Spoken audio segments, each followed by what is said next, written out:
நமக்காக தாங்களே அர்ப்பணித்த ஆசிரியர்களுக்காக ஜெபம் செய்வோம். அவர் நன்றி சொல்லுவோம் என்று அறிவித்திருக்கின்றார். மேலுமாக கொல்கத்தா அன்னை தெரேசா அம்மாவுடைய விழாவை இன்று கொண்டாடுகின்றோம். காவா ஓர் மாடுகின்ற ஏழை மக்களுக்கு ஒரு எடுத்துக்காட்டாக முன்மாதிரியாக இந்த அன்னையை நாம் போற்றுவோம். அவருடைய பரிந்துரை நாம் கேட்போம். தொடர்ந்து நாம் திருப்பலி வழியாக நம்முடைய தேவைகளுக்காக ஜெபம் செய்வோம். உங்கள் சார்பாக நம்முடைய பங்கு தந்தை சார்பாக இந்த வாய்ப்பை எடுத்து நம்முடைய பேரவர்களை வரவேற்று நமக்காக ஜெபிக்க நாம் எல்லாரும் கேட்டுக்கொள்வோம்.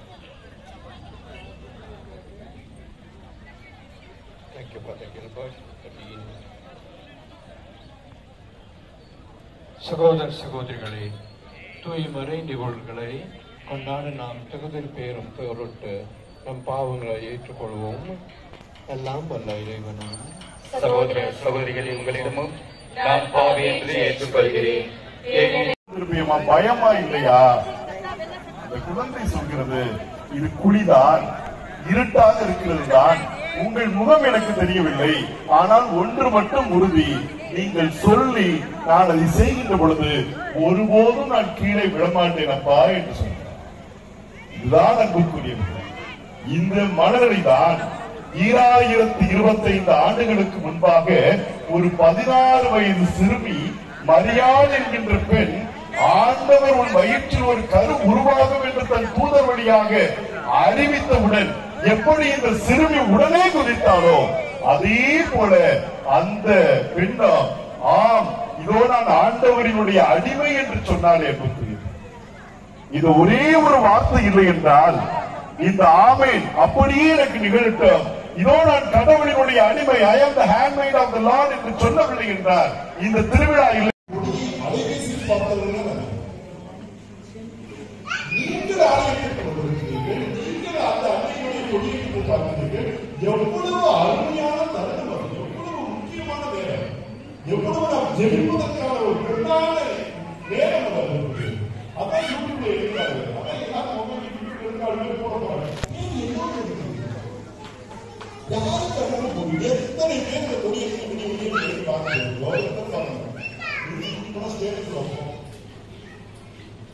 இப்படித்தான் நம் வாழ்க்கையிலே இந்த உலக நாட்டத்திலே நாம் கடவுளை கூட நம்மோடு உடன்பயணி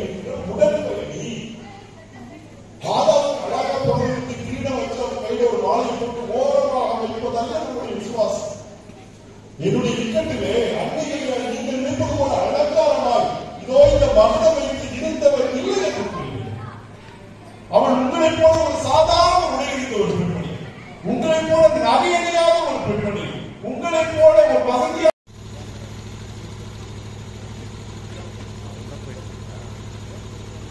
எழுந்திருப்போம். விசுவாசிகளின் மன்றாட்டு.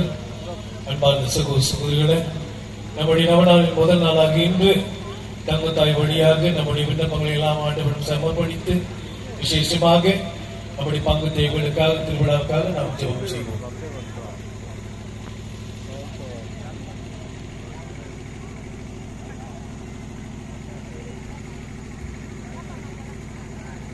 நல்லாயனாம் எம் இறைவா, திரு அவையை வழிநடத்தும் எம் திருத்தந்தை 14ஆம் லியோ, எம் பேராயர் டாக்டர் பீட்டர் மச்சாடோ மற்றும் ஆயர்கள், குருக்கள், துறவியர் அனைவரின் உள்ளங்களை தூய எண்ணங்களால் நிரப்பவும், அவர்களுக்கு உடல் உள்ள நலன்களை கொடுத்து அவர்களது நலமிகு பணியால் மேன்மை நிறைந்த உலக அமைய அருள் வேண்டி இறைவா உம்மை மன்றாடுகிறோம்.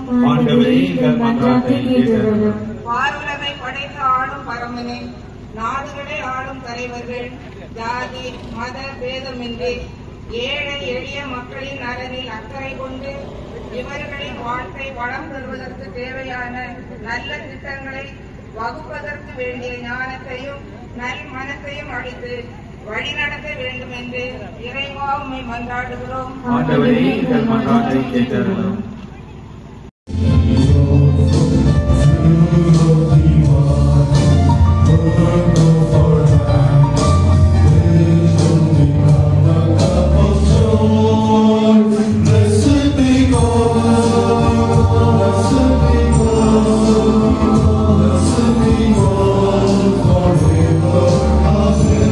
Forever,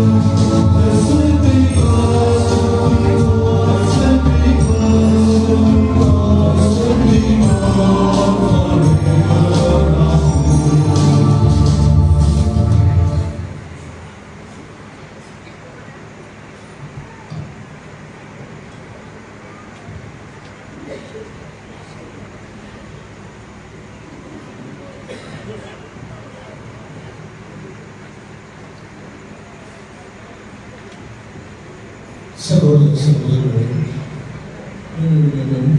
உங்களுடையதான இப்பதையெல்லாம் வந்த கண்ணியாகிய தேவனாக என் காக்கும்படி வாழ்வுகள்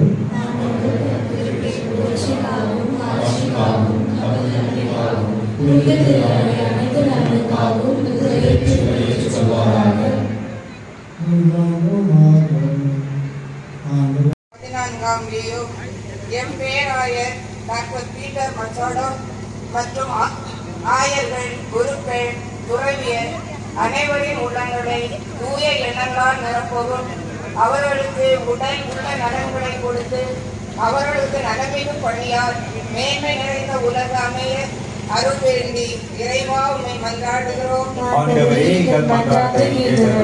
பார்வுலகை படைத்து ஆளும் பரமனே, நாடுகளை ஆளும் தலைவர்கள் ஜாதி மத பேதமின்றி ஏழை எளிய மக்களின் நலனில் அக்கறை கொண்டு இவர்களின் வாழ்க்கை வளம் பெறுவதற்கு தேவையான நல்ல திட்டங்களை வகுப்பதற்கு வேண்டிய ஞானத்தையும் நல் மனத்தையும் அளித்து வழிநடத்த வேண்டும் என்று இறைவா உம்மை மன்றாடுகிறோம்.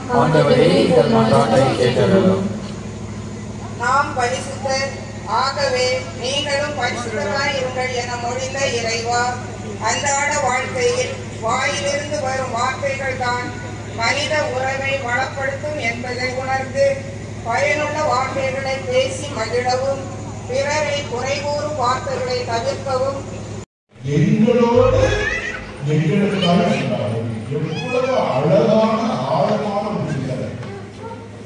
மாதா பீடத்தில் இருப்பவர்கள் அதுதான் மகிழ்ச்சி நமக்கு சொல்வது. மாதா பீடத்தில் இருக்கிறார், அதான் பீடத்தில் அவருடைய உருவத்தை வைத்திருக்கிறார். ஆனால் அவர்களை மறந்து விடாதீர்கள், மாதா உங்களோடு அமர்ந்திருக்கிறார், மாதா உங்கள் பக்கத்தில் அமர்ந்திருக்கிறார், மாதா உங்களோடு பணியிருக்கிறார். நீங்கள் ஜெபிக்கின்ற பொழுது அவர் ஜெபிக்கிறார், நீங்கள் அழுகின்ற பொழுது அவர் அழுகிறார், நீங்கள் உதவுகின்ற பொழுது அவர் மகிழ்கிறார். இந்த மனநிலை வரவில்லை என்றால் என்று சொல்லவில்லை என்றால் இந்த திருவிழா இல்லை என்று கூறியது. இந்த கொடி வரவில்லை, இந்த தேர் இல்லை, இந்த கூட்டம் இல்லை, உங்களுக்கும் எனக்கும் ஒருவேளையும் இல்லாமல் போய் எப்படி அந்த பெண், அந்த சிறுமி 16 வயது நங்கை எப்படி இது எனக்கு நிகழும் என்று நினைத்தால் அதுதான் எதிர்நோக்கினுடைய ஆழம். நம்முடைய திருத்தந்தை அவர்கள் இந்த ஆண்டை, இந்த யூபிலி ஆண்டை எதிர்நோக்கினுடைய திருப்பயணம் என்று, திருப்பயணிகள் என்கின்ற மதிய சிந்தனையில் நீங்கள் இதை கொண்டாடுங்கள் என்று அறிவிக்கும் பொழுது அவர் கொடுத்த உதாரணம் என்ன தெரியுமா? இதோ ஒவ்வொரு மறை மாவட்டம், நமது மறை மாவட்டத்தில் அவர் கொடுத்திருப்பார். நம்பிக்கையின் சிலுவை, எதிர்நோக்கின் சிலுவையாக ஒவ்வொரு பங்கு தளத்திற்காக அது பயணப்பட்டுக் கொண்டே இருக்கிறது. இது எதை குறித்து காட்டுகிறது? இதோ நம்முடைய ஆலய முற்றத்திலே இதோ இயேசு பிறப்பதை போன்று குடில் வைத்திருக்கிறோமே. குடில் வழக்கமா எப்ப வைப்போம்? பதில் சொல்லுங்க. இவ்வளவு பேர் கிறிஸ்துமஸ். இப்ப நம்ம கிறிஸ்துமஸா? எங்க ஊர் திருவிழா எங்களுக்கு கிறிஸ்துமஸ் தான் பாருங்க. அதுல ஆகையால் எப்பொழுதும் கன்னியான பரிசுத்தமையாலையும் வானதூதர் புனிதர்களையும் சகோதர சகோதரிகளையும் நம் இறைவனாகிய ஆண்டவரிடம் எனக்காக வேண்டிக் கொள்ள மன்றாடுகிறேன். எல்லாம் வல்ல இறைவன் நம் மீது இரக்கம் வைத்த, நம் பாவங்களை மன்னித்து நம்மை நிலை வாழ்வுக்கு அழைத்து செல்வராக. ஆமென்.